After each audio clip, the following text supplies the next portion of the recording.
Sam's, selective androgen receptor modulators.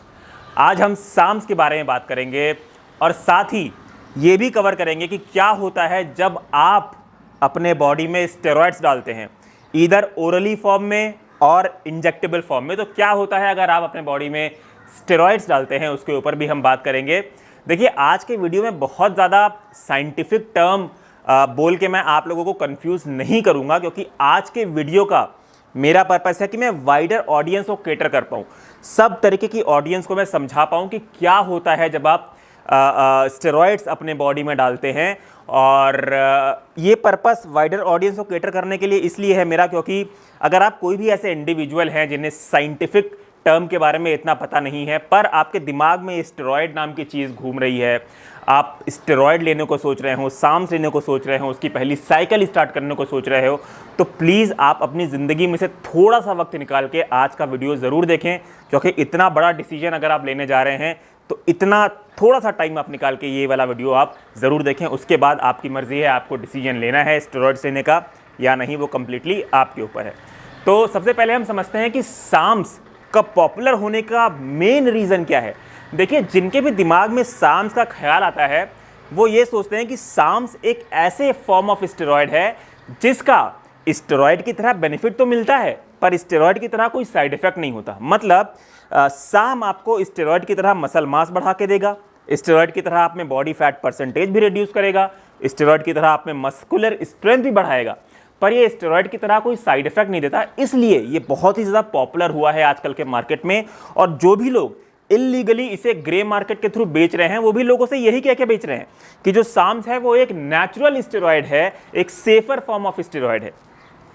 अच्छा, इस चीज़ को अच्छे से समझने के लिए हम सबसे पहले टेस्टोस्टेरोन नाम के हार्मोन के बारे में समझते हैं। देखिए, टेस्टोस्टेरोन एक ऐसा हार्मोन है जो कि हमारी बॉडी नेचुरली प्रोड्यूस करती है। ठीक है, टेस्टोस्टेरोन ही वो हार्मोन है जो आपके बॉडी में मसल मास डेवलप करने के लिए काम आता है।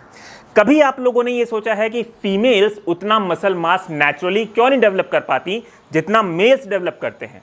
सिंपल सा फंडा है कि जितना टेस्टोस्टेरोन मेल्स प्रोड्यूस करते हैं, फीमेल्स उसका काफ़ी कम प्रोड्यूस करती हैं। मतलब मेल्स तो टेस्टोस्टेरोन हार्मोन बहुत ज़्यादा प्रोड्यूस करते हैं अपने बॉडी में, पर फीमेल सिर्फ 1/10 टेस्टोस्टेरोन प्रोड्यूस करती हैं एज कंपेयर टू मेल।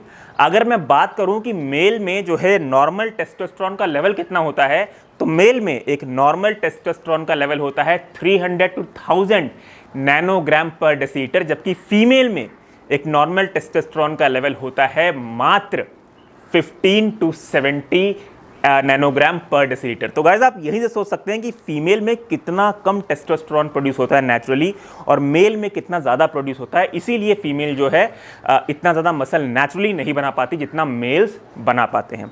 हम ब्रीफली ये भी समझ लेते हैं कि मेल्स टेस्टोस्टेरोन हार्मोन कहाँ बनाते हैं। तो देखिए, मेल्स में टेस्टोस्टेरोन हार्मोन बनता है उनके टेस्टिस के थ्रू, उनके बॉल्स के थ्रू, उनके गोटे के थ्रू। देखिए, हंसने की कोई बात नहीं है, मैं आप लोगों को पहले ही बता चुका हूं कि आज के वीडियो का एम है वाइडर ऑडियंस को सर्व करना, तो सब लोगों को समझ में आना चाहिए। तो मेल्स जो है अपने टेस्टिस के थ्रू टेस्टोस्टेरोन नाम का हार्मोन प्रोड्यूस करते हैं, जबकि फीमेल इसे प्रोड्यूस करती हैं ओवरी के थ्रू, फैट सेल्स के थ्रू, स्किन सेल के थ्रू और एड्रीनल ग्लैंड्स के थ्रू। तो फीमेल में ये यहाँ सब प्रोड्यूस होता है। अब बात करते हैं कि टेस्टोस्टेरोन हार्मोन हमारी बॉडी में जो प्रोड्यूस होता है उसके बाद क्या होता है। तो देखिए, जैसे कि मैं आप लोगों से बता चुका हूँ कि टेस्टोस्टेरोन हार्मोन ही प्राइमरली रिस्पॉन्सिबल होता है हमारे बॉडी में मसल ग्रोथ करने के लिए।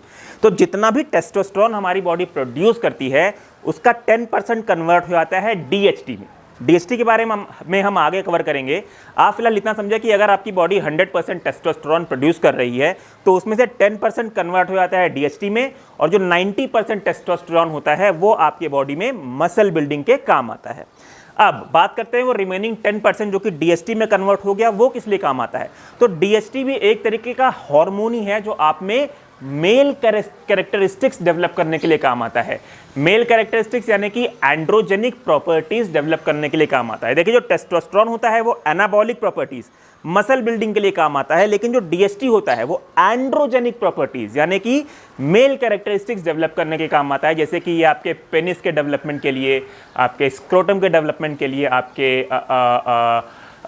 टेस्टिस के डेवलपमेंट के लिए, आपके स्पर्म फर्टिलिटी के लिए, आपके फेशियल ग्रोथ के लिए, दाढ़ी आना, मेंस में मूछें आना, उसके लिए आप में एक डीप वॉइस डेवलप करने के लिए, देखिए मेल्स और फीमेल्स में वॉइस का डिफरेंस होता है। मेल्स की आवाज़ थोड़ी भारी होती है, फीमेल की आवाज़ थोड़ी पतली होती है, और वो इसलिए क्योंकि मेल में टेस्टोस्टेरोन ज़्यादा होता है। टेस्टोस्टेरोन ज़्यादा होता है तो डीएचटी नाम का हार्मोन भी ज़्यादा होगा, और इसीलिए मेल्स की जो आवाज़ होती है वो भारी होता है। तो ये जो डीएचटी होता है ये टिपिकली मेल कैरेक्टरिस्टिक्स यानी कि एंड्रोजेनिक प्रॉपर्टीज़ डेवलप करने के लिए काम आता है। अब एक चीज़ आप और समझें कि हमारे बॉडी में जो डीएचटी हार्मोन का लेवल है वो ऑप्टिमल होना बहुत ज़रूरी है। अगर डीएचटी का लेवल हमारे बॉडी में ज़्यादा बढ़ गया तो इसके बहुत सारे साइड इफ़ेक्ट्स देखने को मिल सकते हैं। इसीलिए अगर इन केस हमारे बॉडी में डीएचटी का हार्मोन का लेवल बढ़ जाता है तो बॉडी इसे अपने आप बैलेंस भी कर लेती है। देखिए हमारे ब्रेन में पिट्यूटरी ग्लैंड होता है, तो हमारी बॉडी इस पिट्यूटरी ग्लैंड के थ्रू या फिर ब्रेन के थ्रू कह लीजिए आप, हमारी बॉडी को सिग्नल देती है कि भाई हमारी बॉडी में डीएचटी नाम के हार्मोन का लेवल बहुत बढ़ गया है, कृपया टेस्टोस्टेरोन हार्मोन का प्रोडक्शन आप कम करें, क्योंकि टेस्टोस्टेरोन हार्मोन का प्रोडक्शन अगर आप कम करेंगे तो इनडायरेक्टली डीएचटी का लेवल भी कम हो जाएगा। तो इस तरह से जो है हमारी बॉडी डीएचटी के लेवल को मेंटेन करती है, मतलब एक हार्मोनल बैलेंस हमारी बॉडी नेचुरली रखती है। पर क्या होता है अगर आप स्टेरॉइड्स लेते हैं? देखिए अगर आप स्टेरॉइड्स लेते हैं जैसे कि टेस्टोस्टेरोन, तो उसका जो एनाबॉलिक और एंड्रोजेनिक का रेशियो होता है वो होता है 1:1। मतलब वो स्टेरॉइड्स आपको जितना टेस्टोस्टेरोन हार्मोन दे रहे हैं उतना ही डीएचटी भी दे रहे हैं। ठीक है, मतलब अगर वो आपको 100 टेस्टोस्टेरोन दे रहे हैं तो 100 डीएचटी भी दे रहे हैं, मतलब 1:1 रहता है स्टेरॉइड्स का एनाबॉलिक और एंड्रोजेनिक का रेशियो। तो मतलब हमारे बॉडी में 100% जो है डीएचटी का लेवल बढ़ेगा, क्योंकि नेचुरली हमारी बॉडी सिर्फ 10% टेस्टोस्टेरोन को कन्वर्ट करी थी डीएचटी में, बट स्टेरॉइड जो है जितना टेस्टोस्टेरोन दे रहा है उतना ही डीएचटी भी दे रहा है, तो हार्मोनल इम्बैलेंस हुआ। अब इसकी वजह से आपको साइड इफेक्ट्स क्या क्या देखने को मिलेंगे? एक्ने, ठीक है, मेल बॉल्डनेस, जो गंजापन आता है, आप लोगों ने देखा होगा सर में ऊपर की तरफ गंजापन आता है, वो बहुत बड़ा साइड इफेक्ट है। इनफर्टिलिटी, ये भी एक बहुत बड़ा साइड इफेक्ट है। Heart stroke, heart disease, cancer, kidney damage, liver damage, आपकी मेंटल हेल्थ, न्यूरोलॉजिकल हेल्थ पे ये बहुत ज़्यादा प्रभाव करता है, आप में बहुत ज़्यादा अग्रेशन पैदा करता है। जो भी लोग स्टेरॉइड साइकिल पे होते हैं उनमें बहुत ज़्यादा गुस्सा आता है। तो ये सब कुछ कॉमन साइड इफेक्ट्स हैं जो आपको स्टेरॉइड्स के थ्रू जो है देखने को मिलते हैं। अगर कुछ कॉमन साइड इफेक्ट्स मैंने आप लोगों को नहीं बताया है तो आप लोगों को वो मेरे स्क्रीन पर दिख रहा होगा। तो गाइस ये सब जो है साइड इफेक्ट्स आपको स्टेरॉइड से देखने को मिलते हैं, जो कि लाइफ थ्रेटनिंग भी होते हैं, जो कि बहुत डेडली भी होते हैं। पर गाइस क्या होगा अगर मैं आप लोगों को यहाँ पे बता दूं कि एक ऐसा स्टेरॉइड का फॉर्म या एक ऐसा केमिकल मार्केट में अवेलेबल है जो आपको एनाबॉलिक वर्सेस एंड्रोजेनिक का रेशियो 1:0 देता है। मतलब वो आप में एनाबॉलिक प्रॉपर्टीज तो देता है पर एंड्रोजेनिक प्रॉपर्टीज एकदम नहीं देता। आप में मसल मास करेगा, मसल स्ट्रेंथ बढ़ाएगा, फैट परसेंटेज कम करेगा, स्टेरॉइड वाले सारे काम करेगा, बट स्टेरॉइड के जैसे एंड्रोजेनिक प्रॉपर्टी नहीं देता। उसका जो एनाबॉलिक और एंड्रोजेनिक का रेशियो होता है वो 1:0 होता है। और ये जिस केमिकल कंपाउंड की मैं बात कर रहा हूँ इसका नाम है साम्स। तो गाइस आज का वीडियो बहुत लंबा हो गया, इसलिए हम इसे पार्ट 2 में डिवाइड करेंगे। मेरे लिए थोड़ा सा लंबा बनाना ज़रूरी था ताकि मैं आप लोगों को समझा पाऊँ अच्छे से इसके बारे में।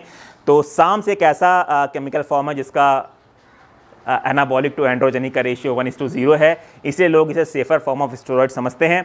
हम इसके बारे में डिटेल में अगले वीडियो में कवर करेंगे कि क्या वाकई में स्टेरॉइड सेफ है, क्या वाकई में रिसर्चेज में इसके कोई भी साइड इफेक्ट्स नहीं देखे गए हैं, और अगर ऐसा है तो क्या आपको इस साम्स की साइकिल स्टार्ट करनी चाहिए या नहीं, इसके बारे में हम डिटेल में अगले वीडियो में कवर करेंगे। उम्मीद करता हूँ गाइस आज का वीडियो आप लोगों को अच्छा लगा हो। मिलता हूँ आप लोगों से अपने अगले वीडियो में। जय हिंद।